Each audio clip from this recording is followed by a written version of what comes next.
Hello all, എല്ലാവർക്കും സഹകാരി P S സിയുടെ മറ്റൊരു ലൈഫ് സയൻസ് സെഷനിലേക്ക് ഹൃദ്യമായ സ്വാഗതം.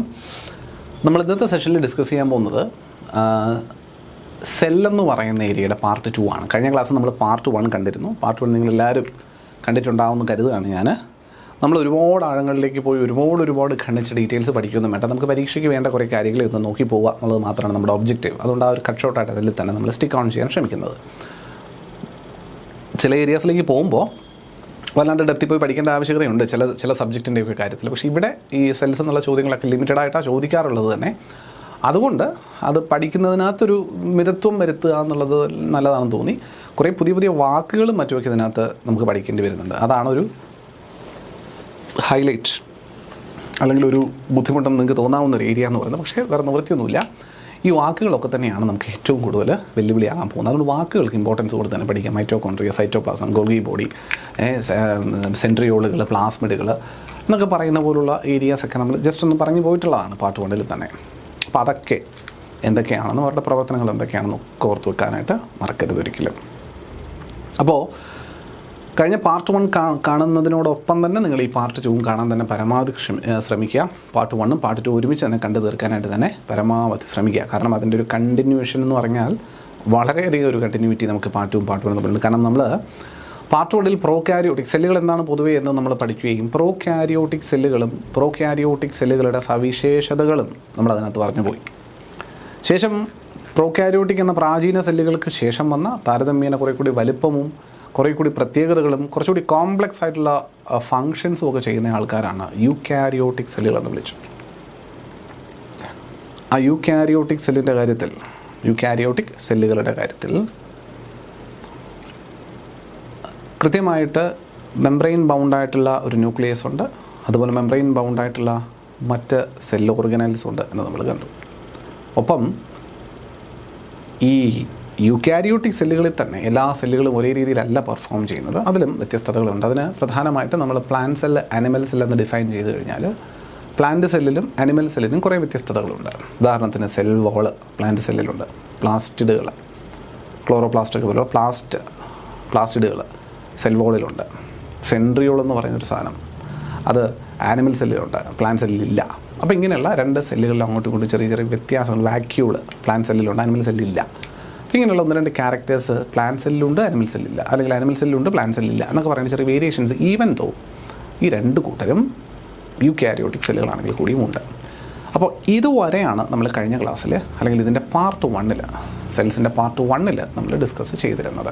അപ്പോൾ അതുകൊണ്ട് അതിൻ്റെ ബാക്കിയാണ്, യൂകാരിയോട്ടിക് സെല്ലുകളുടെ ബാക്കിയാണ് നമ്മൾ ഇന്ന് പഠിക്കുന്നത്. അപ്പോൾ സെൽ മെംബ്രെയിൻ എന്താണെന്നുള്ളത് മനസ്സിലാക്കാം. ദ ഡീറ്റെയിൽഡ് സ്ട്രക്ചർ, കാരണം ഇത് രണ്ട് കൂട്ടർക്കുണ്ടല്ലോ, പ്ലാന്റ്സിനുണ്ട് ആനിമൽസിനുണ്ട് cell membrane. The detailed structure of the cell membrane was studied in 1950s after the discovery of electron microscope. Scientists mainly studied the human red blood cell membrane to understand its chemical framework. Cell മെംബ്രെയിനെ പറ്റിയിട്ട് മനസ്സിലാക്കാൻ സാധിക്കുന്ന 1950കളിലാണ് electron microscope എന്ന സാങ്കേതിക വിദ്യയുടെ വളർച്ചയുണ്ടായപ്പോൾ. പ്രധാനമായിട്ടും cell മെംബ്രെയിനെ പറ്റി പഠിക്കാനായിട്ട് ശാസ്ത്രജ്ഞർ തിരഞ്ഞെടുത്തത് RBCകളാണ്, റെഡ് ബ്ലഡ് സെൽസ് ആണ് മനുഷ്യൻ്റെ.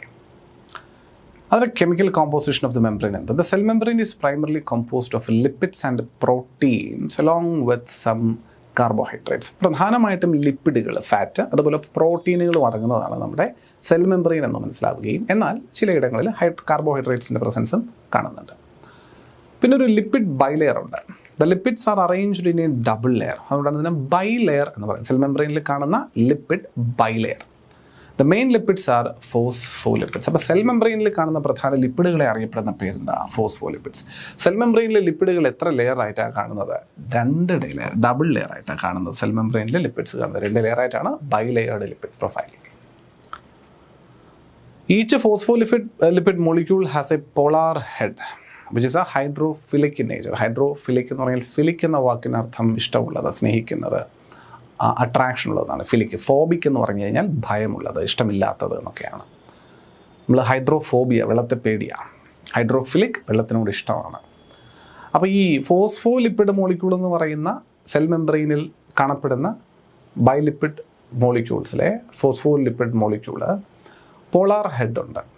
അതിനൊരു പോളാർ ഹെഡ് ഉണ്ട്. ആ പോളാർ ഹെഡ് എന്ന് പറയുന്നത് ഹൈഡ്രോഫിലിക് ആണ്. അത് വാട്ടറിനെ ഇഷ്ടപ്പെടുന്ന ഒരു ഭാഗമാണ്.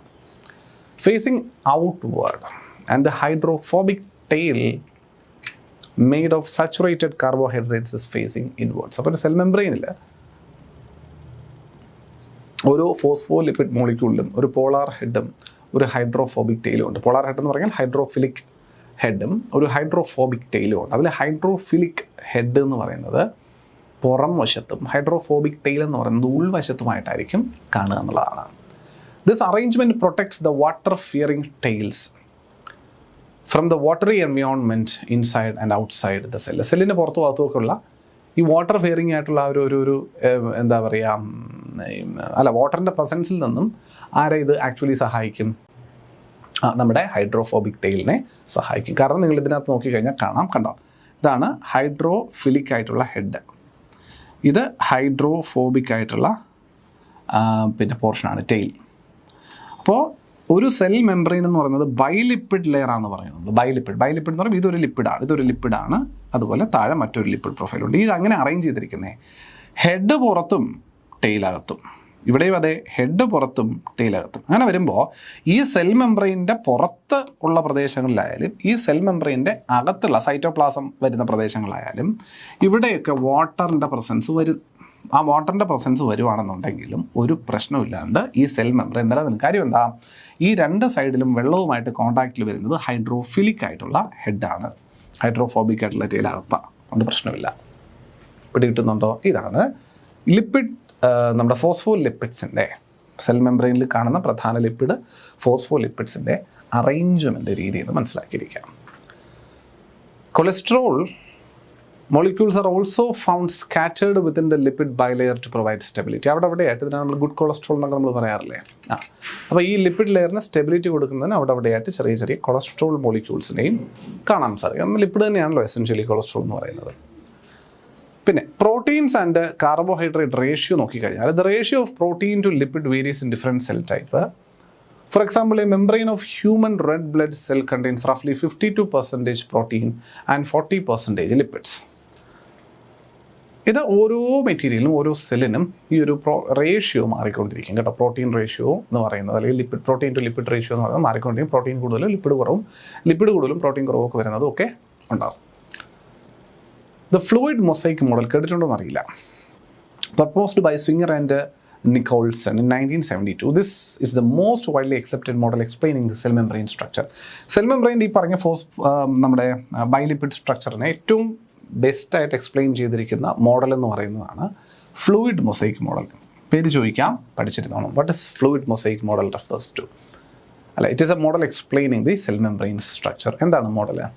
ഒരു ക്വാസി ഫ്ലൂയിഡ് നേച്ചറിനെ പറ്റി അതിനകത്ത് പറയുന്നുണ്ട്. The model describes the lipid bilayer as a quasi fluid. Quasi fluid എന്ന് പറഞ്ഞാൽ, ക്വാസി എന്ന വാക്കിന് അർത്ഥം അർത്ഥമായ, അർത്ഥം എന്ന് പറഞ്ഞാൽ മീനിങ് എന്നല്ല, പകുതി, ഹാഫ്, അല്ലെങ്കിൽ സെമി എന്നൊക്കെ പറയാം.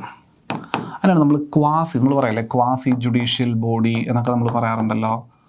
പൂർണ്ണമായൊരു ജുഡീഷ്യൽ ബോഡി അല്ല, എന്നാൽ ഏറെക്കുറെ ജുഡീഷ്യറിയുടെ ചില ഫങ്ഷൻസ് ഒക്കെ നിറവേറ്റാൻ സാധിക്കുന്നത്. അപ്പോൾ നമ്മുടെ ഫ്ലൂയിഡ് മൊസൈക്ക് മോഡൽ എന്താ സൂചിപ്പിച്ചത്?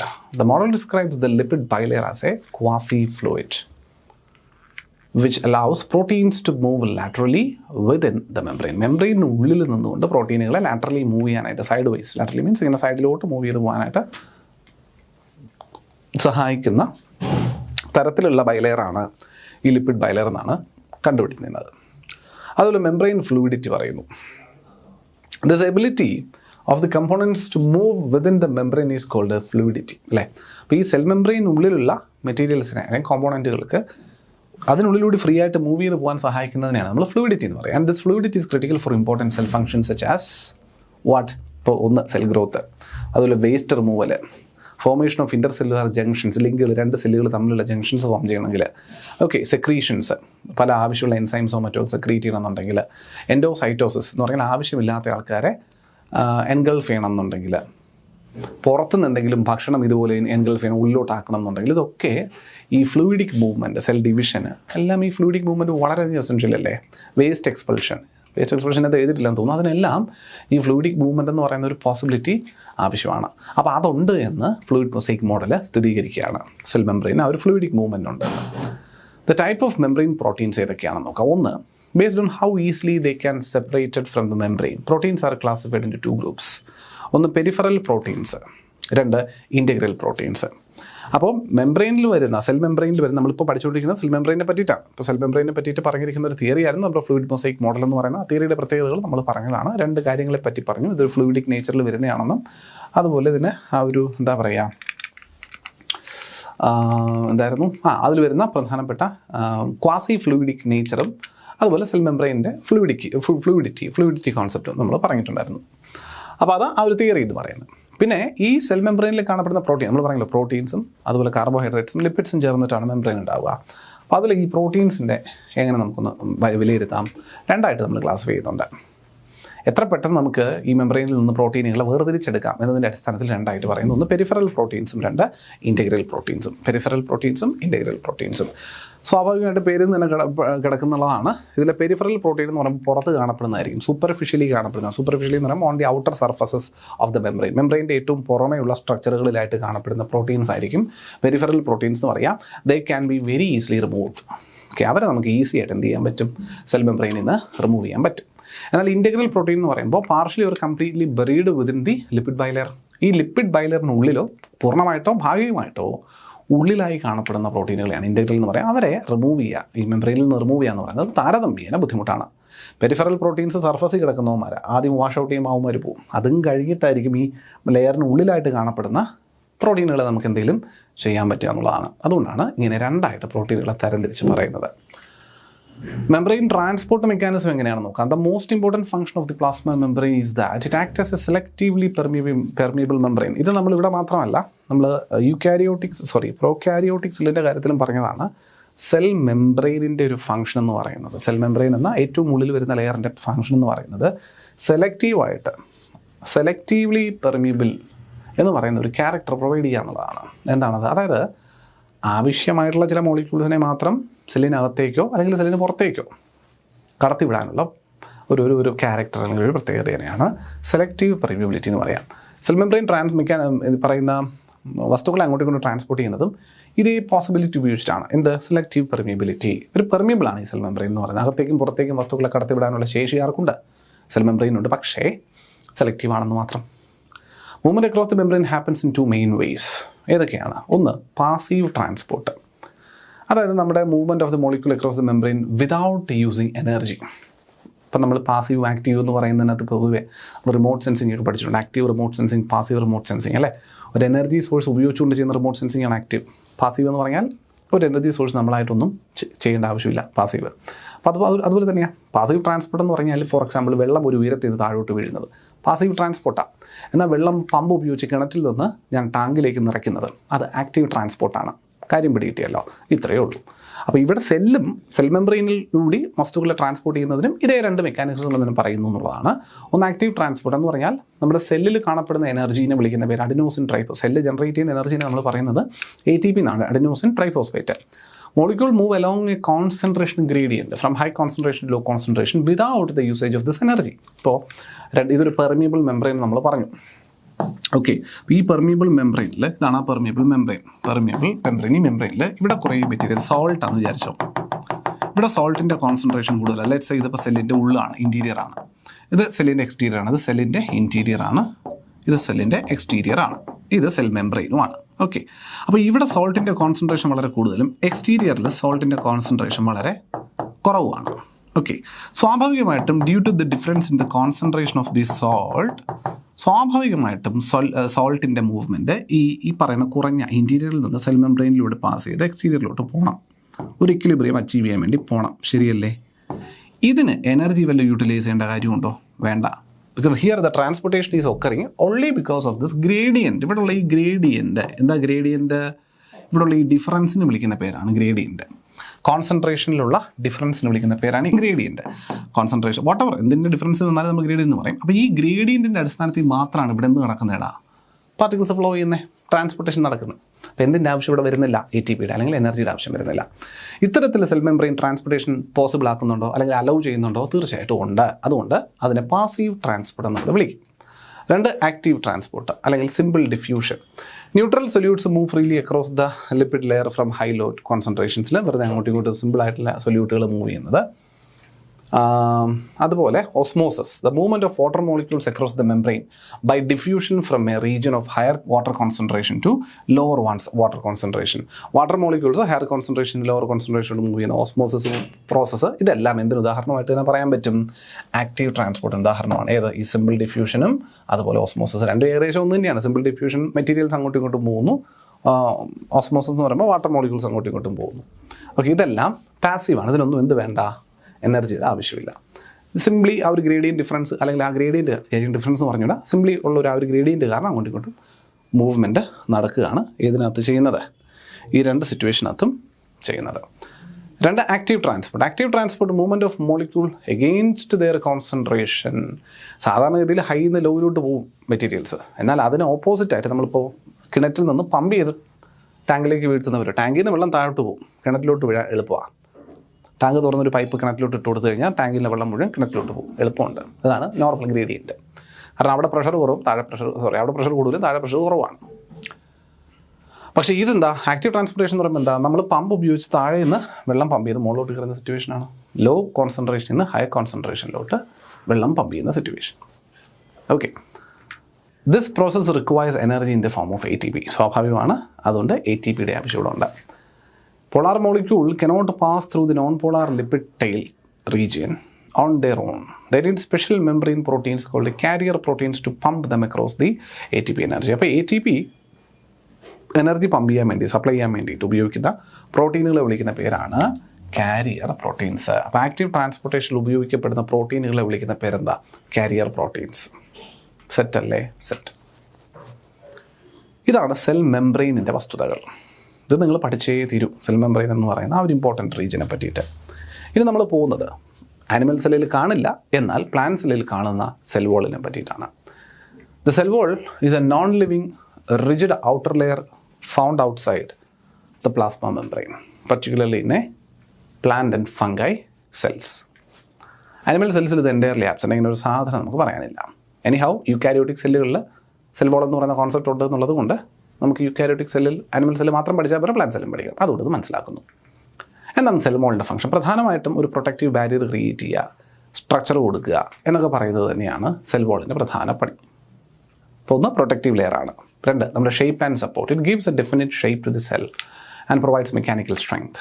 പ്രൊട്ടക്ഷൻ, പുറത്തുനിന്നുള്ള ഡാമേജുകൾ താരതമ്യേന കുറയ്ക്കാനായിട്ട് ഒരു അഡീഷണൽ കവർ കൂടി ഇട്ട് കഴിഞ്ഞാൽ നമ്മൾ പ്രൊട്ടക്ഷൻ ഒന്നുകൂടെ കൂടും എന്ന് പറയാറില്ലേ? സെയിം പ്രൊട്ടക്ഷൻ തന്നെയാണ് ഡാമേജ് എന്നും അതുപോലെ ഇൻഫെക്ഷനിൽ നിന്നും ഒക്കെ. പുറത്തുനിന്ന് എന്തെങ്കിലും അകത്തേക്ക് ആവശ്യമില്ലാത്ത ബോഡി അകത്തേക്ക് കയറുന്നതിൽ നിന്നും ഒരു പ്രൊട്ടക്ഷൻ കൂടി പറയാം.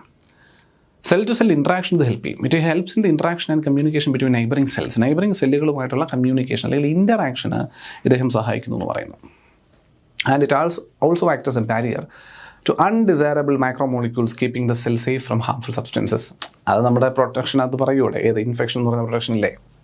പ്രൊട്ടക്ഷൻ എന്ന് പറയുന്നതും ബാരിയർ എന്ന് പറയുന്നതൊക്കെ ഏകദേശം ഒരേ കോൺസെപ്റ്റ് തന്നെയാണ്. അതിനകത്ത് വലിയ വ്യത്യാസമൊന്നും പറയാനില്ല. അത് ഇൻക്ലൂഡഡ് ആണ് മറ്റതിനകത്ത്.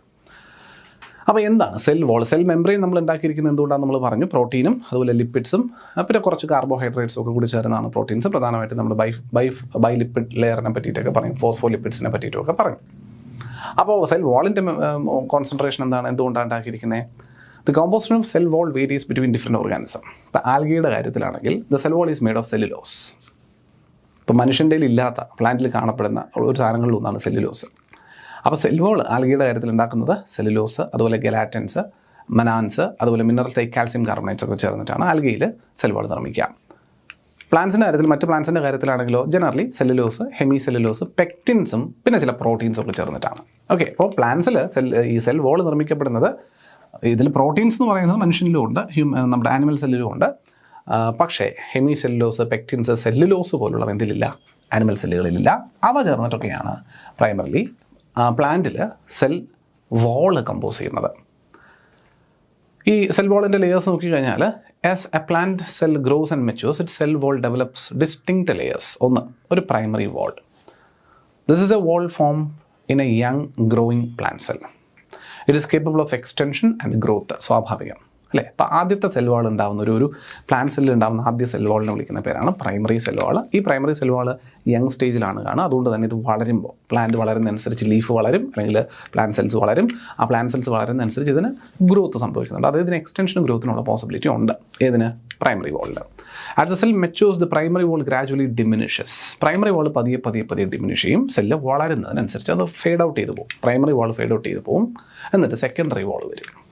Formed after the cell mature. Cell mature ആയതിനു ശേഷം വരുന്നയാളാണ് secondary wall. It is composed, it is deposited on the inner side of the cell. സെല്ലിൻ്റെ ഇന്നർ സൈഡിൽ നമ്മുടെ പ്ലാസ്മ മെമ്പറൈൻ്റെ അടുത്തേക്ക് സെൽ വാൾ, മറ്റേ പ്രൈമറി സെൽ വാൾ പോയല്ലോ, പ്രൈമറി സെൽ വാൾ പോയിട്ട് അടുത്ത സെൽ വാൾ, അതായത് സെക്കൻഡറി സെൽ വാൾ കാണുന്നത് ആ പ്രൈമറി സെൽ വാൾ ഇരുന്നതിൻ്റെ ഉള്ളിലായിട്ടായിരിക്കും എന്നാണ് പറയുന്നത്. പ്രൈമറി സെൽ വാൾ നശിച്ചു പോയി, ഇല്ല ഇപ്പോൾ. പിന്നെ ഉള്ളതാണ് middle lamella. This is A thin layer that glues and holds neighbouring plants together, അല്ലെങ്കിൽ പ്ലാന്റ് സെൽസ് ടുഗെദർ. അപ്പോൾ ഒരു തിന്നായിട്ടുള്ളൊരു ലെയർ ഉണ്ട്, നെയ്ബറിംഗ് ആയിട്ട് നിൽക്കുന്ന സെല്ലുകളെ ഒട്ടിച്ച് നിർത്തുന്ന ഗ്ലൂ ചെയ്യുന്ന ലെയർ, സെൽ വാളിൽ കാണുന്ന ലെയർ. അതിനെ വിളിക്കുന്ന പേരാണ് മിഡിൽ ലാമെല്ല ലെയർ. സെറ്റാണ്, വളരെ ഇമ്പോർട്ടൻ്റ് ആണ് middle lamella layer. It's a primary compost of calcium pectate. എന്തുകൊണ്ടാണ് മിഡിൽ ലാമെല്ല ലെയർ ഉണ്ടായിരിക്കുന്നത്? കാൽസ്യം പെക്ടേറ്റ് കൊണ്ടാണ് ഉണ്ടായിരിക്കുന്നത്. പഠിച്ചിരിക്കുക, കാൽസ്യം പെക്ടേറ്റ് കൊണ്ട്. സെറ്റല്ലേ? റെഡി. പ്ലാസ്മോഡെസ്മാറ്റ. എന്താ പ്ലാസ്മോഡെസ്മാറ്റ? കേട്ടിട്ടുണ്ടോ? ഇല്ലെങ്കിൽ ഇപ്പോൾ ഒന്ന് കേട്ടോ. Plasmodesmata are microscopic channels or cytoplasmic bridges that traverse the cell wall and the middle lamella. Middle lamellയ്ക്കും ഇടയിലായിട്ട് കാണപ്പെടുന്ന ബ്രിഡ്ജുകളെ, സൈറ്റോപ്ലാസ്മിക് ബ്രിഡ്ജുകളെ വിളിക്കുന്ന പേരാണ് പ്ലാസ്മോഡെസ്മാറ്റ. അപ്പോൾ the cytoplasmic bridges seen between the middle lamella and the cell wall is called Plasmodesmata. They connect the cytoplasm of the neighboring plant cells, acting like a bridge to transport water, nutrients and chemicals signals back and forth between cell. അപ്പോൾ ഒരു സെല്ലിൽ നിന്ന് മറ്റൊരു സെല്ലുമായിട്ട് connect ചെയ്യുന്നത് എങ്ങനെ, cell wall connection ഉണ്ടാക്കി നമ്മൾ പറഞ്ഞല്ലേ എങ്ങനെ എന്നുള്ളതിൻ്റെ ഉത്തരവാണ് പ്ലാസ്മോഡെസ്മാറ്റ. സൈറ്റോപ്ലാസ്മിക് ബ്രിഡ്ജസ്, പ്ലാസ്മോഡെസ്മാറ്റ എന്ന് പറയുന്ന ബ്രിഡ്ജസ് ഫോം ചെയ്യുന്നുണ്ട് രണ്ട് സെല്ലുകളിൽ ഉള്ള. അപ്പോൾ എന്താ പറയുക, മിഡിൽ ലാമെല്ലയും സെൽ വാളും തമ്മിൽ കണക്ട് ചെയ്യപ്പെട്ടിട്ട് സൈറ്റോപ്ലാസങ്ങളെ തമ്മിൽ കണക്ട് ചെയ്ത് ന്യൂട്രിയൻ്റ്, വാട്ടർ, കെമിക്കൽസ് അല്ലെങ്കിൽ എന്തെങ്കിലുമൊക്കെ സിഗ്നൽസ് ഉണ്ടെങ്കിൽ അതൊക്കെ അങ്ങോട്ടും ഇങ്ങോട്ടും ട്രാൻസ്ഫർ ചെയ്യുന്നതിനും ട്രാൻസ്മിറ്റ് ചെയ്യുന്നതിനും സഹായിക്കുന്ന ഏജൻറ്റുമാരാണ് പ്ലാസ്മോഡെസ്മാറ്റ എന്ന് പറയുന്നത്. ഓർത്തിരിക്കുക, പ്ലാസ്മോഡെസ്മാറ്റ കേട്ടോ. റൈറ്റ്. ഇനി നമ്മുടെ ഉള്ളിലുള്ള മറ്റ് മെംബ്രെയിൻ സിസ്റ്റങ്ങളും മറ്റ് കാര്യങ്ങളുമാണ് നമുക്ക് നോക്കാൻ പോകുന്നത്. What is endo membrane system? while each membrane bound organelle inside a eukaryotic cell has its own distinct structure and function, many of them do not work alone. ഇപ്പോൾ പല സെൽ ഓർഗനൽസിൻ്റെയും കാര്യത്തിൽ അവർ ഒറ്റയ്ക്ക് പണിയെടുക്കുന്നവരല്ല, പലരും കോമ്പിനേഷൻസിലൂടെ അല്ലെങ്കിൽ ഒന്നോ രണ്ടോ പേരുടെ സഹായത്തോടു കൂടി ജോലി ചെയ്യുന്നവരാണ്, അവരവരുടെ കർത്തവ്യങ്ങൾ നിറവേറ്റുന്നവരാണ്. The endomembrane system is a group of different membrane bound organelles whose functions are closely coordinated and interconnected with one another. They function together like a team in a factory. അതിനാണ് എൻഡോ മെംബ്രെയിൻ സിസ്റ്റം എന്ന് പറയുന്നത്. Membrane system, ഉള്ളിലുള്ള membrane system, endo membrane system. Okay, അപ്പോൾ മെംബ്രെയിനുള്ളിലുള്ള ഈ membrane ബൗണ്ടായിട്ടുള്ള organelles പലതും ഒരുമിച്ച് ചേർന്ന് ഒരു പർട്ടിക്കുലർ ഫംഗ്ഷനെ എന്താ പറയുക ഫോക്കസ് ചെയ്തുകൊണ്ട് പ്രവർത്തിക്കുന്നതിന് വിളിക്കുന്ന പേരാണ് എൻഡോ മെംബ്രെയിൻ സിസ്റ്റം എന്ന് പറയുക. ഏതൊക്കെയാണെന്ന് നമുക്ക് നോക്കാം. എൻഡോ മെംബ്രെയിൻ സിസ്റ്റത്തിലെ components. The system includes the following 4 organelles. ഒന്ന് എൻഡോപ്ലാസ്മിക് റെറ്റിക്കുലം, ER എന്ന് പറയും. അതിൽ തന്നെ റഫും ഉണ്ട്, സ്മൂത്തും ഉണ്ട്. നമുക്കത് നോക്കാം. Endoplasmic reticulum act as the manufacturing and transport network of the cell. സെല്ലിലുള്ള മാനുഫാക്ചറിങ് ആൻഡ് ട്രാൻസ്പോർട്ട് നെറ്റ്വർക്കാണ് എൻഡോപ്ലാസ്മിക് റെറ്റിക്കുലം. 2 ഗോൾഗി അപ്പാരറ്റസ് അല്ലെങ്കിൽ ഗോൾഗി ബോഡീസ് എന്ന് വിളിക്കുന്ന സാധനം. These are packages and dispatches the proteins and lipids. അപ്പോൾ ഇതെന്ത് ചെയ്യും? ഇവരാണ് ഈ എന്താ പറയുക മാനുഫാക്ചർ ചെയ്യുന്ന എൻഡോപ്ലാസ്മിക് റെറ്റിക്കുലം മാനുഫാക്ചർ ചെയ്യുന്ന മെറ്റീരിയൽസിനെ പാക്ക് ചെയ്ത് പിന്നെ ട്രാൻസ്പോർട്ട് ഡിസ്പാച്ച് ചെയ്യുന്നത്, പാക്ക് ചെയ്ത് കൊടുക്കും, ഡിസ്പാച്ച് ചെയ്യുന്നത് ആരെ? പ്രത്യേകിച്ച് പ്രോട്ടീൻസും ലിപ്പിഡ്സും ഒക്കെ. ലൈസോസോംസ്, 3 ലൈസോസോംസ് ആണ്. അപ്പോൾ എൻഡോ മെംബ്രെയിൻ സിസ്റ്റത്തിലുള്ള പ്രധാന കോമ്പോണൻറ്റുകളാണ് നമ്മൾ ഡിസ്കസ് ചെയ്തുകൊണ്ടിരിക്കുന്നത്. 1 എൻഡോപ്ലാസ്മിക് റെറ്റിക്കുലം പറഞ്ഞു, act as the manufacturing and transportation network. 2 Golgi apparatus, they packages and dispatches these protein and lipids. 3 lysosome. Lysosome functions as the cell's waste disposal and digestive system. ലൈസോസോമുകളാണ് സെല്ലിൻ്റെ waste disposal agency എന്ന് മനസ്സിലാക്കിയിരിക്കുക. 4ാമത് ഒരാൾ കൂടെ വേണ്ടേ, അതാണ് vacuoles. Act as a strong unit for water, nutrient and waste materials. Organelles not included in the system ആരൊക്കെയാണ്? A common question in the exam asks why certain major organelles are excluded from the endomembrane system. പറഞ്ഞുതരാം.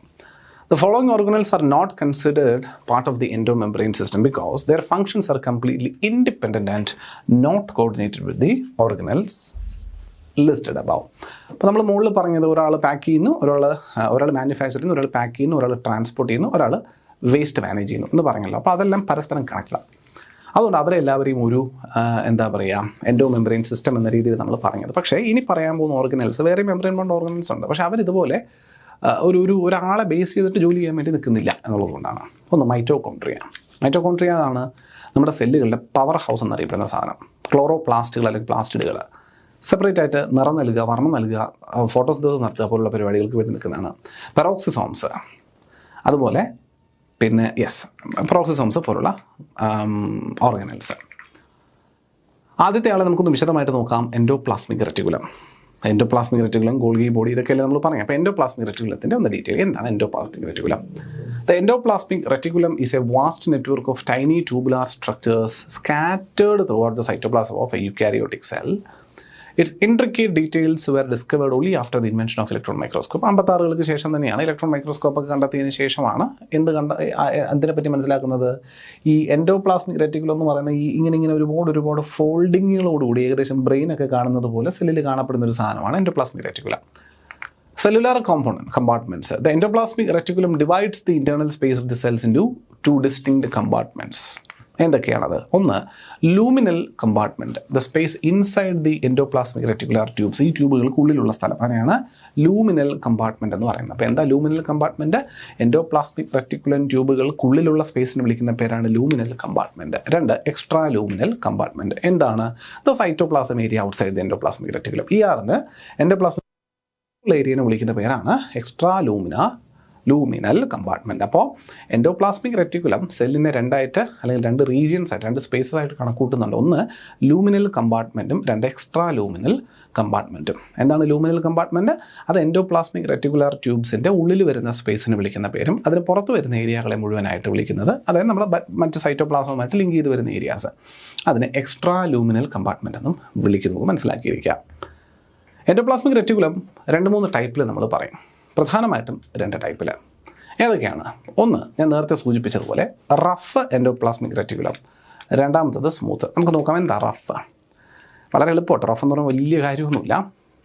Rough endoplasmic റെറ്റിക്കുലത്തിൻ്റെ കാര്യത്തിൽ നോക്കിയേ എത്രയേ ഉള്ളൂ. The surface of the ER is studded with tiny protein factories called ribosomes, giving it a rough appearance under microscope.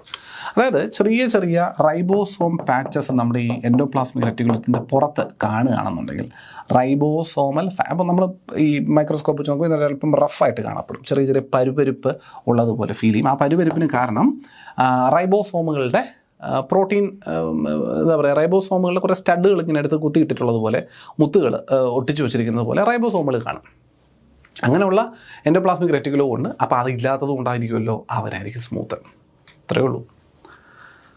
അപ്പോൾ ഈ rough endoplasmic reticulum is continuous with the outer membrane of the ന്യൂക്ലിയസിൻ്റെ outer മെംബ്രെയിനിൽ continuous ആയിട്ട് കാണപ്പെടുന്നത് rough endoplasmic റെറ്റിക്കുലമാണ്. Primary functions ഈ protein synthesis, കാരണം ഇവന്മാരൊക്കെ ഉണ്ടല്ലോ, റൈബോസോമൊക്കെ ഉണ്ട് എന്നുള്ളതുകൊണ്ട് പ്രോട്ടീൻ സിന്തസിസ്, പ്രോട്ടീൻ സെക്രീഷൻസ് ഒക്കെ തന്നെയാണ് ഇവൻ്റെ പ്രധാനപ്പെട്ട പണി, പ്രോട്ടീൻ ഉണ്ടാക്കുക എന്നുള്ളതാണ്. രണ്ടാമത്തെ ടൈപ്പ് സ്മൂത്ത് എൻഡോപ്ലാസ്മിക് റെറ്റിക്കുലമാണ്. ഓൾറെഡി നിങ്ങൾക്ക് വായിച്ചെടുക്കാൻ സാധിച്ചിട്ടുണ്ടാവും, അല്ലെങ്കിൽ നിങ്ങൾക്ക് മനസ്സിലായിട്ടുണ്ടാവും. സ്മൂത്ത് എൻഡോപ്ലാസ്മിക് റെറ്റിക്കുലം എന്ന് പറയുമ്പോൾ ഈ റൈബോസോമൽ സ്റ്റഡിങ് ഉണ്ടാവത്തില്ല. അതുകൊണ്ട് തന്നെ കംപ്ലീറ്റ്ലി സ്മൂത്ത് ആയിട്ടുള്ളൊരു ഒരു ഫ്ലഷ് പോലെ തന്നെ തോന്നിക്കുന്നതാണ് ഇത്തരത്തിലുള്ള ER എന്ന് പറയുന്നത്, എൻഡോപ്ലാസ്മിക് റെറ്റിക്കുലം എന്ന് പറയുന്നത്. ഓക്കെ, കംപ്ലീറ്റ്ലി സ്മൂത്ത് ആയിരിക്കും, വേറെ റഫോ പാച്ചസോ ഒന്നുമില്ല. അവൻ്റെ പണി എന്താ? ലിപ്പിഡ് സിന്തസിസ് ആണ്, ഫാറ്റ് ഉണ്ടാക്കുക എന്നുള്ളതാണ് അവരുടെ പണി. സ്മൂത്ത് എൻഡോപ്ലാസ്മിക് റെറ്റിക്കുലത്തിൻ്റെ മേജർ ഫംഗ്ഷൻ എന്താണ്? They are the major site for lipid. പിന്നെ റഫ് എൻഡോപ്ലാസ്മിക് റെറ്റിക്കുലം പ്രോട്ടീൻ സിന്തസിസിന് സഹായിച്ചു. സ്മൂത്ത് എൻഡോപ്ലാസ്മിക് റെറ്റിക്കുലം എന്തിനാ സഹായിക്കണേ? Lipid synthesis. In animal cell, it synthesizes lipid-like steroidal hormones such as estrogen and testosterone. Estrogen, testosterone പോലുള്ള ഹോർമോണുകളെ പോലും lipid like steroidal hormones പോലും secrete ചെയ്യുന്നത് സ്മൂത്ത് എൻഡോപ്ലാസ്മിക് റെറ്റിക്കുലം ആണെന്നാണ്.